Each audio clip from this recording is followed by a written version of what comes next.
Bonjour à tous. Nous avons beaucoup travaillé dans les précédentes vidéos à partir de cette égalité qui correspond à une propriété qui s'appelle la distributivité. Et dans une des vidéos, nous avons surtout travaillé dans ce sens-là, le sens « je développe ».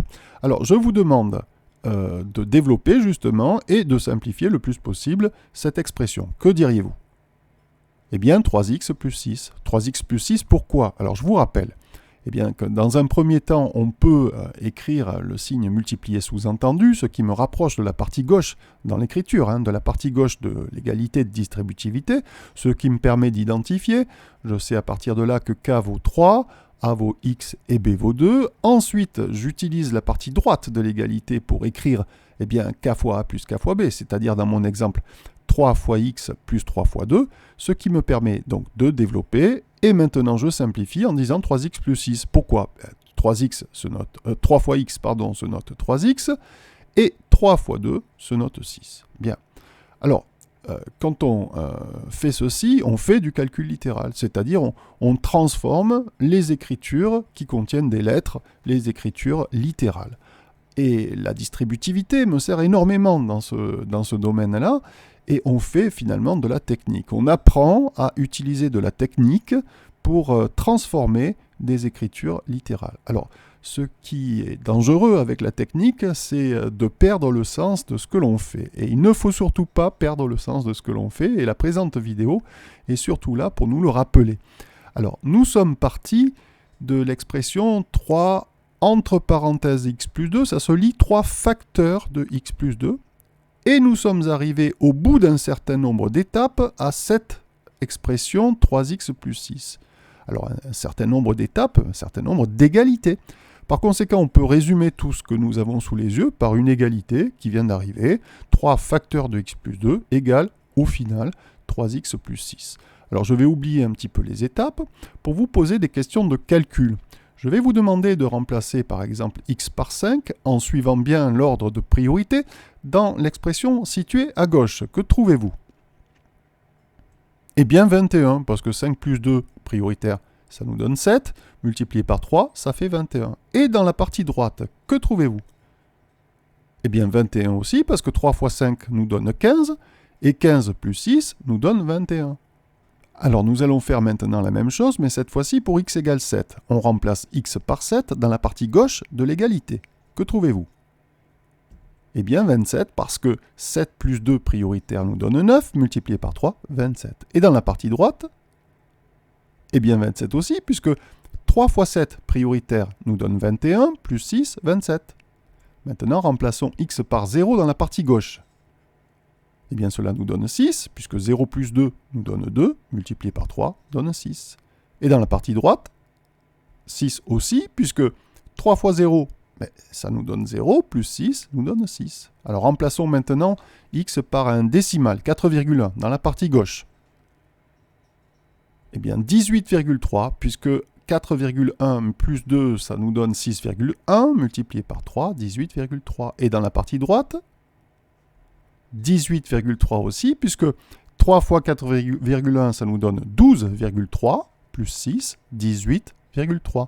Bon, vous avez compris, on pourrait continuer comme ça indéfiniment. Si vous choisissez vous-même au hasard n'importe quel nombre, vous obtiendrez en remplaçant x par ce nombre, dans la partie gauche, exactement la même chose que dans la partie droite. Eh bien, c'est ce que signifie exactement le signe égal quand on fait du calcul littéral.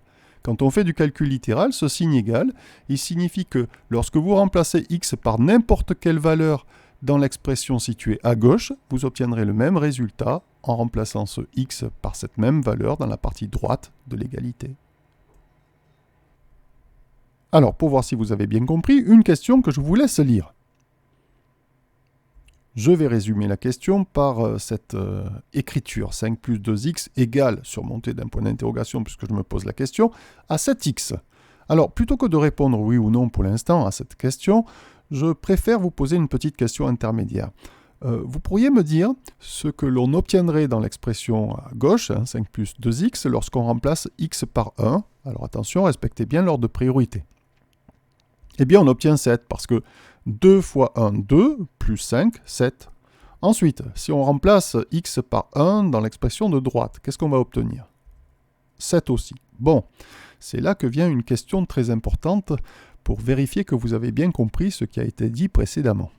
À votre avis, est-ce que le fait que, en remplaçant x par 1 à gauche et à droite, on trouve le même résultat, c'est-à-dire 7, est-ce que ce fait-là me prouve complètement que l'expression 5 plus 2x est égale à l'expression 7x? Eh bien, pas du tout. Pas du tout parce que nous avons vu que pour qu'une égalité littérale soit vraie, il faut qu'elle soit vraie pour tous les nombres x possibles. Or, regardez ce qui se passe dans ce cas-là. Si je remplace x par 2, calculez ce que l'on obtient en remplaçant x par 2 dans l'expression de gauche. Eh bien, on obtient 9, parce que 2 fois 2, 4, plus 5, 9. Et qu'est-ce qu'on obtiendra dans l'expression de droite en faisant le même remplacement? 14, parce que 2 fois 7 nous donne 14. Eh bien, le fait d'avoir trouvé un nombre x qui ne rend pas vraie l'égalité, me prouve complètement que l'égalité littérale est fausse. Donc 5 plus 2x n'est pas égal à 7x. Parce que si 5 plus 2x était égal à 7x, alors en remplaçant x par n'importe quel nombre, on trouverait une égalité des résultats, ce qui n'est pas le cas. Autre question que je vous laisse encore lire. Alors toujours pareil, je résume un petit peu cette question parce que vous avez sous les yeux. Et on va remplacer donc x par un nombre. Et je vous propose tout de suite de passer au nombre 3. Par exemple, remplacez donc x par 3 dans la partie gauche, 2x. 2 fois 3, ça nous donne 6. Et remplacez x par 3 dans la partie droite. Attention, vous allez devoir calculer x au carré pour x égale 3. C'est-à-dire vous allez devoir calculer 3 au carré. Et 3 au carré, c'est 3 fois 3. Et 3 fois 3, ça nous donne 9. Eh bien, le fait d'avoir trouvé un résultat différent lorsqu'on remplace x par 3 à gauche et à droite me prouve que ce signe égal est faux. Alors, en conclusion, nous avons vu deux choses dans cette vidéo. La première, c'est que si vous voulez démontrer qu'une égalité est vraie, là, à ce moment-là, c'est assez compliqué parce qu'il va vous falloir utiliser des propriétés du cours, comme nous l'avons vu dans le premier exemple. L'expression 3 facteur de x plus 2 est égale à 3x plus 6. Pourquoi? Parce que nous avons correctement utilisé une propriété très importante, fondamentale, qui s'appelle la distributivité pour pouvoir le dire. Par contre, démontrer qu'une égalité est fausse est assez simple. Il suffit de trouver ce qu'on appelle un contre-exemple. Comme nous l'avons vu par exemple lorsque nous avons essayé de savoir si l'expression 5 plus 2x était égale à 7x, nous avons remplacé x par 2 à gauche, nous avons trouvé 9, x par 2 à droite, nous avons trouvé 14, et ça suffit pour pouvoir affirmer que l'expression 5 plus 2x n'était pas égale à l'expression 7x.